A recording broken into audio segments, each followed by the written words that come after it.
నమస్తే అండి. Welcome to my channel. ఈ వీడియోలో మనకి కార్తీక మాసం ముగిసిన తర్వాత మార్గశిర మాసం అయితే స్టార్ట్ అవుతుందండి. అయితే ఈ వీడియోలో మార్గశిర మాసం ఎప్పటి నుంచి ప్రారంభమై ఎంతవరకు ఉంటుంది, ఈ మాసంలో ముఖ్యంగా మనం జరుపుకునే లక్ష్మీ వారాలు ఏ రోజు వచ్చాయి, ఈ వారాల్లో అమ్మవారికి నివేదించవలసిన నైవేద్యాలు ఏమిటి, మనం ఇంటిని పూజా మందిరాన్ని ఎప్పుడు శుభ్రం చేసుకోవాలి, ఈ మాసంలో వచ్చే ముఖ్యమైన పండుగలు ఏమిటి, మనం ముఖ్యంగా పాటించవలసిన నియమాలు ఏమిటి అనేవన్నీ కూడా ఈ రోజు వీడియోలో షేర్ చేస్తానండి. శ్రావణ మాసంలో ఎలా అయితే లక్ష్మీదేవి అమ్మవారిని ఆరాధిస్తామో అలానే ఈ మార్గశిర మాసంలో కూడా లక్ష్మీదేవి అమ్మవారికి పూజలను అయితే నిర్వహిస్తామండి. అలాగే విష్ణుమూర్తికి కూడా ఈ మాసం అంటే చాలా ఇష్టం.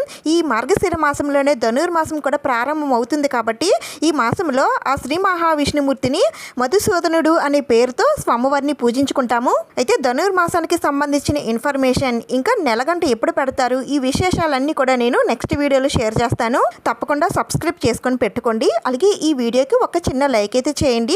సాక్షాత్తు ఆ లక్ష్మీదేవి అమ్మవారి ఈ మార్గశిర మాసంలో వచ్చే గురువారాల్లో ఎవరైతే తనని పూజిస్తారో వారికి అష్టైశ్వర్యాలు ప్రసాదిస్తానని ఆ అమ్మవారే సెలవిచ్చారండి. అందుకని ఈ మాసంలో వచ్చే గురువారాలు చాలా ప్రత్యేకం. అయితే ఈ మార్గశిర మాసం అనేది మనకి కార్తీక అమావాస్య అయిన తర్వాత ప్రారంభం అవుతుందండి. పాడ్యమి తిథితో ఈ మార్గశిర మాసం అనేది స్టార్ట్ అవుతుంది. ఈ మార్గశిర మాసం మొదటి రోజే మనం పోలీస్ వర్గాన్ని కూడా మనం జరుపుకుంటాము. అయితే ఈ పోలీస్ వర్గం ఈసారి మనకి శుక్రవారం అయితే వస్తుందండి. అయితే మనం శుక్రవారం చేసుకోవాలా, శనివారం చేసుకోవాలా, ఎన్ని ఒత్తులు దీపారాధన చేసుకొని నీటిలో దీపాలు వదిలిపెట్టాలి అనే విశేషాలన్నీ కూడా నేను వీడియో చేసి పెట్టానండి. మీకు వచ్చే డౌట్స్ అన్నీ కూడా నేను ఆ వీడియోలో క్లియర్ చేశాను. ఒక్కసారి ఆ వీడియో చూడండి, మీకున్న డౌట్స్ అన్నీ కూడా క్లియర్ అవుతాయి. ఇంకా మీకు ఏమైనా డౌట్స్ ఉంటే నన్ను కామెంట్స్లో అడగండి, నేను తప్పకుండా రిప్లై ఇస్తాను. ఇప్పుడైతే ఈ మార్గశిర మాసం ఎప్పుడు ప్రారంభమై ఎంతవరకు ఉంటుంది, ఎన్ని గురువారాలు వచ్చాయి అనేవన్నీ కూడా ఇప్పుడు తెలుసుకుందాం. ఈ మార్గశిర మాసంలో పౌర్ణమి నాటి చంద్రుడు మృగశిర నక్షత్ర సమీపంలో ఉండడం వలన దీనికి మార్గశిర మాసం అనే పేరు వచ్చింది. తెలుగు నెలల్లో ఈ మార్గశిర మాసం అనేది 9వ నెల. ఇంగ్లీష్ క్యాలెండర్ ప్రకారం ఈ మార్గశిర మాసం అనేది నవంబర్, డిసెంబర్ నెలల్లో వస్తుంది. ఈ 2025 సంవత్సరంలో ఈ మార్గశిర మాసం నవంబర్ 21వ తేదీన శుక్రవారం పాడ్యమి తిథి నుండి మనకి ఈ మార్గశిర మాసం అనేది ప్రారంభం అవుతుందండి. ఇంకా ఎప్పుడు ముగుస్తుందంటే 2025 డిసెంబర్ 19వ తేదీన శుక్రవారం అమావాస్య తిథితో ఈ మార్గశిర మాసం అనేది ముగుస్తుంది. ప్రతి నెలలాగానే ఈ మార్గశిర మాసం కూడా 30 లేదా 31 రోజులు అయితే ఉంటాయి. అయితే ఈ మార్గశిర మాసంలో లక్ష్మీదేవి అమ్మవారికి కానీ, విష్ణుమూర్తికి కానీ, ఆ శ్రీకృష్ణ భగవానుడికి కానీ పూజ చేసుకోవడానికి మనం ఇంటిని పూజా మందిరాన్ని ఎప్పుడు శుభ్రం చేసుకోవాలనంటే మనకి మార్గశిర మాసం అనేది నవంబర్ 21వ తేదీన శుక్రవారం వస్తుందండి. అయితే మనం శుక్రవారం, మంగళవారాల్లో మనం ఎట్టి పరిస్థితుల్లో ఇంటిని పూజా మందిరాన్ని శుభ్రం చేయం కాబట్టి అందుకని నవంబర్ 22వ తేదీన శనివారం అయితే మీరు ఇంటిని పూజా మందిరాన్ని క్లీన్ చేసుకోవచ్చు. అయితే ఈరోజు మనం పోలి దీపాలు అనేవి వదిలిపెడతాం కాబట్టి ఈరోజు ఇంటిని పూజా మందిరాన్ని క్లీన్ చేయకూడదండి. అందుకని నెక్స్ట్ డే అంటే నవంబర్ 23వ తేదీన ఆదివారం అయితే మీరు ఇంటిని పూజా మందిరాన్ని క్లీన్ చేసుకోవచ్చు. ఈరోజు కుదరకపోతే నెక్స్ట్ డే 24వ తేదీన సోమవారం కూడా మీరు శుభ్రం చేసుకోవచ్చు. ఒకవేళ ఈ రోజుల్లో కూడా కుదరకపోయినట్లయితే నెక్స్ట్ డే మనకి 25వ తేదీన మంగళవారం వస్తుందండి. ఆ రోజు అయితే మీరు శుభ్రం చేయకూడదు. అయితే మనం ముఖ్యంగా ఈ మాసంలో లక్ష్మీ వారాల్లో అమ్మవారిని పూజించుకుంటాం కాబట్టి, లక్ష్మీ వారాలు అంటే గురువారాలేనండి, గురువారాల్లో పూజ చేసుకుంటాం కాబట్టి గురువారానికి ముందు రోజు బుధవారం అయినా సరే మీరు ఇంటిని పూజా మందిరాన్ని క్లీన్ చేసుకొని పెట్టేసుకుంటే చక్కగా గురువారం రోజున అమ్మవారికి పూజను అయితే చేసుకోవచ్చు. నవంబర్ 26వ తేదీన బుధవారం కూడా మీరు క్లీన్ చేసుకోవచ్చు.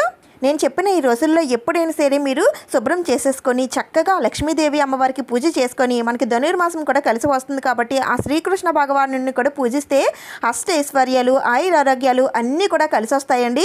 లక్ష్మీదేవి అమ్మవారికి ఈ మార్గశిర మాసంలో 5 లక్ష్మీవారాలు అయితే అమ్మవారిని పూజించాల్సి ఉంటుందండి. అంటే 5 గురువారాలు అమ్మవారిని పూజించాలి. మనం శ్రావణ మాసంలో ఎలా అయితే శుక్రవారాల్లో అమ్మవారికి పూజను అయితే చేసుకుంటామో అలానే ఈ మార్గశిర మాసంలో గురువారాల్లో అమ్మవారిని అయితే పూజించుకుంటాము. అయితే ఈ మాసంలో ఎన్ని గురువారాలు వచ్చాయి, ఎప్పుడెప్పుడు వచ్చాయి అనేది ఇప్పుడు తెలుసుకుందాం. ఈసారి మనకి ఈ మార్గశిర మాసంలో 4 గురువారాలు అయితే వచ్చాయండి. అయితే మరి 5వ గురువారం పూజ ఎప్పుడు చేసుకోవాలంటే మళ్ళీ మీకు సందేహం అయితే రావచ్చు, అన్నీ కూడా చెప్తాను. మార్గశిర మాసంలో వచ్చే మొదటి గురువారం 2025 నవంబర్ 27వ తేదీన గురువారం సప్తమి తిథితో వచ్చిందండి. ఇంకా రెండో గురువారం 2025 డిసెంబర్ 4వ తేదీన గురువారం చతుర్దశి తిథితో వచ్చింది. మూడో గురువారం డిసెంబర్ 11వ తేదీన గురువారం సప్తమి తిథితో వచ్చింది. ఇంకా 4వ గురువారం డిసెంబర్ 18వ తేదీన గురువారం చతుర్దశి తిథితో వచ్చింది. అయితే మనకి ఈసారి ఈ మార్గశిర మాసంలో 4 గురువారాలే వచ్చాయండి. ఒక్కొక్కసారి 5 వస్తాయి. అయితే మనం అమ్మవారిని 5 గురువారాలు కదా పూజించాలి. మరి 5వ గురువారం ఎప్పుడు చేయాలండి అంటే మనకి నెక్స్ట్ వచ్చే మాసమే పుష్యమాసం. ఈ పుష్యమాసంలో వచ్చే మొదటి గురువారాన్నే మార్గశిర మాసం 5వ లక్షవారంగా భావించి పూజనైతే చేసుకోవాలండి. ఇది నేను చెప్తున్న మాట కాదు, మన పురాణాలే చెబుతున్నాయండి. మనం ఆ విధంగా చూసుకున్నట్లయితే మార్గశిర మాసంలో వచ్చే 5వ లక్షం వారం 2025 డిసెంబర్ 25వ తేదీన గురువారం పంచమి తిథి రోజున 5వ లక్షం వారం పూజనైతే చేసుకోవాలి. ఈ 5 లక్షం వారాలు కూడా అమ్మవారికి 5 రకాల నైవేద్యాలతో అమ్మవారిని పూజిస్తామండి. అయితే ఈ 5 లక్షం వారాల్లో అమ్మవారికి నివేదించవలసిన నైవేద్యాలు ఏమిటో ఇప్పుడు చూద్దాం. మొదటి లక్షం వారం అంటే నవంబర్ 27వ తేదీన అమ్మవారికి పొలగాన్ని నైవేద్యంగా నివేదన చేయాలి. ఇంకా రెండో లక్షం వారం డిసెంబర్ 4వ తేదీన అమ్మవారికి అట్లు తెమ్మనం నైవేద్యంగా నివేదించాలి. మూడో లక్షం వారం డిసెంబర్ 11వ తేదీన అప్పాలు పరమాన్నం నైవేద్యం నివేదన చేయాలండి.